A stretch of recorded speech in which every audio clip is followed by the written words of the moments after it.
Hello parents. Today's topic is does poor eye contact, poor response to name and speech delay automatically become autism?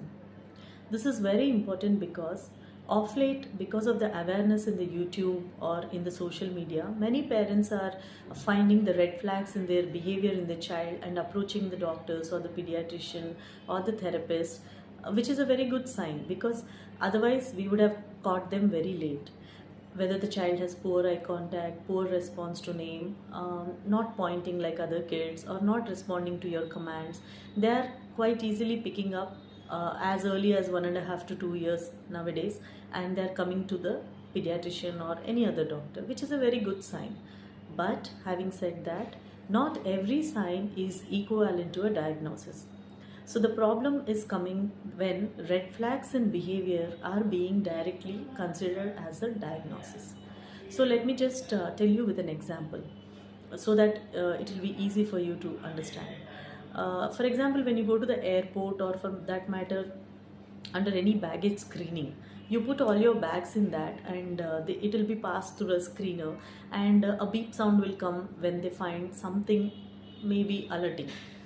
That doesn't automatically mean that you are carrying some substance which is either illegal or some substance which is not to be carried.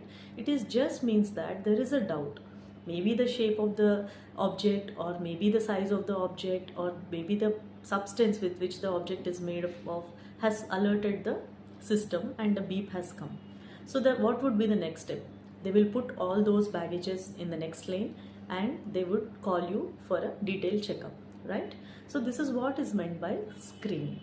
So here all these symptoms which we are saying, like the poor eye contact, response to name is not there, imitations are not there, pointing is not there, they are all symptom checklist. So they fall under the screening criteria. So if the screen is positive, then the child should be sidelined and then detailed evaluation has to take place only with the concerned doctor, which could either be a pediatric neurologist or a child psychiatrist or an adult psychiatrist who is well accustomed with the children, or a developmental pediatrician. Along with them, a clinical psychologist will do a lot of scorings in this child, and only then we can confirm whether or not this child has autism. So the problem now is coming when the symptoms are being mistaken as a diagnosis. Another example which I would like to say, for example, if you have fever and you have some vomitings and then you get a small blood test done and it shows low platelets, what is the first diagnosis that is coming to your mind? Or if you discuss with any of your family or friends, what is the first thing they would be saying? Oh, low platelets and fever, is it dengue?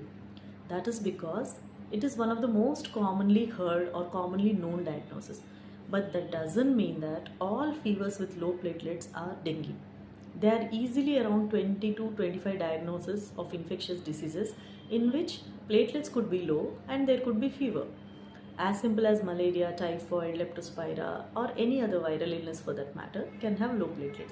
But for a common public, low platelets and fever automatically means probably a dengue. But in the case of suspected dengue, there is a simple card test which you can do and find out whether it is or not in just 10 to 15 minutes of time.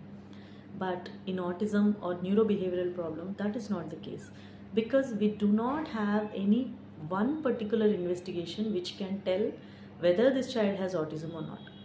For example, if there is a CT scan which shows some tumor, if there is an EEG which shows some fits discharges coming from the brain, if there is some sugar test which shows the blood value of sugar, or there is some hemoglobin test which shows the accurately this is your blood level, then these are very conclusive evidence to a diagnosis.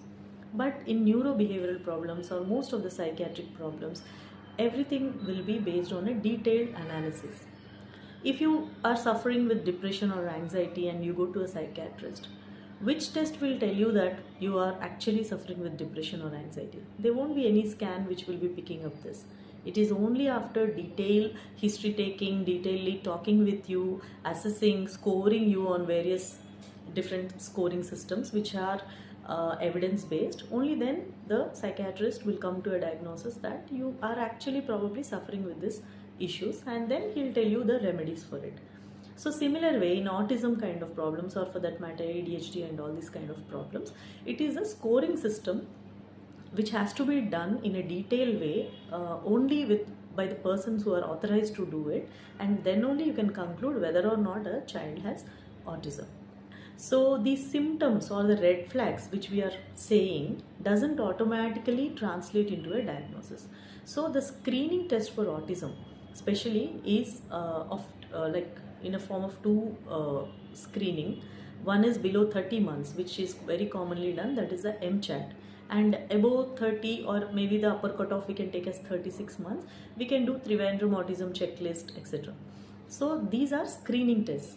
So what exactly we mean by screening test? It is a 20-point questionnaire, modified checklist for autism in toddlers. That is a full form of MCHD. So you can apply it between 18 months to upper limit of 36 months, we can limit. And there are 20-point questionnaires. They are very simple questionnaires. Does your child point when he wants to show you something or when he needs something? Does your child understand if you point at something and tell him? Does your child understand your command only if you say, like, do that or get that or put this on the table, etc.? Does your child imitate you? Does your child respond to his name? Does your child look into your eye when you're playing or talking? Is he interested in kids?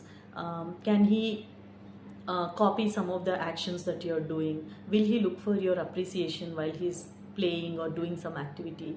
If something new happens, will he look for your reactions, or will he follow where you are looking when he is going out, etc.? So these kind of some 20-point questionnaire is there. Along with this, is he sensitive to oversensitive to sounds, or he is very afraid of heights or anything swinging, is he avoiding? This kind of questionnaire will be there. In this, any two or more will be considered as screen positive. That means this child has to be sidelined and again observed detailedly only by the concerned doctor. For the rest, like if they are not having any red flags or only one red flag, then that means they are screen negative. That means they don't need to be further assessed. Even though they may have speech delay, these children do not have any behavior issues, so they don't need to have a detailed behavior assessment. That is what it means. And for all those who are having two or more red flags, they just need a detailed assessment and of course early intervention. So now, what are those tests that will be applied if they are screen positive? Then they become the diagnostic test. There are actually three in that. That is the DSM-5 criteria is one, which is a simple criteria based on which we can actually tell whether the child fits into the autistic spectrum. But more objective evidence will be given by two other criteria, which are CARS rating scale or ISA. The full form is Childhood Autism Rating Scales, that is CARS, and ISA is Indian Scale for Assessment of Autism. So any one we can follow. It is a very detailed questionnaire and will take around 45 minutes of the clinical psychologist's time to completely and thoroughly check the child, observe the child, take the report from the parents, and it has many subdivisions, like not just his communication, but his sensory issues will be there, his emotional reciprocity will be there, his RRRBs, means any repetitive, rigid, very routine, restricted patterns in behavior will be there, and his type of play, interest, preoccupations, everything will be noted in that in detail and it will be scored. So if you take CARS for example, the cutoff score will be 30. So anybody who falls below 30 is not autistic. 30 to 36.5 will be mild moderate autistic, and more than 36.5 will be severe autism. For the ISA, the scores will differ because there are different scales. So 70 to 106 will be mild autism, below 70 there is no autism, and so on so forth. 107 to 153 will be moderate autism, and beyond 153 score will be severe autism. So this is first to diagnose and also to see what is the level of autism also. So now the question comes, what if the child is screen positive? That means the red flags are there, but when you do a detailed diagnostic test, he is not fitting into autism. So there could be other causes of behavior problems. Not all children with behavior problem will automatically be translated into autism. He could be just a slow maturation child, that everything is grasping or gaining very slowly. There could be children with global developmental delay in whom even the walking, fine motor skills, everything has come very slowly, either due to genetic reasons, chromosomal abnormalities, structural abnormalities, or any of those things. Or they could be very attention deficit hyperactive kids, very impulsive kids, so they are not paying attention to the others at all when they were young, so behavioral problems are like striking in them. Or they could be virtual autism, which is not at all uncommon in today's world because of the secluded environments, not at all going outdoors, poor play, poor interaction at home, and a lot of screen time. We are seeing a huge amount of speech and behavior problems in the kids. So these kids may not necessarily fit into the entire autism criteria, but definitely do have a lot of red flags on the screening test. So the idea of this video is not to say that if you have red flags you can ignore. Definitely not. If you have red flags, you need to be going to the proper person to get thoroughly evaluated, and definitely early intervention is a must, whether or not it is autism. Once you find that there is a lag, there is red flags, you have to take early intervention measures. But the main idea of this video is to, because we are seeing that a lot of parents are going into this stress mode that this child doesn't have eye contact and somebody said it is autism, not without an evidence of all these things, and then this goes on in their mind that this is autism. So not all red flags are autism. And second, sometimes quackery is being encouraged because based on these minor signs, people are told that they have autism, and then these kind of packages have to be taken for 6 months, and this kind of medicine has to be used for about 6 months to 1 year, and then they will develop, and all this kind of quackery is going on. So in order to curtail that, we need to have an understanding of what is the difference between screening and what is the difference between a diagnostic test. So I hope this video is helpful to many parents who are actually in this stress zone that whether or not this is autism. So in case of red flags, do get evaluated thoroughly by a specialist. Thank you.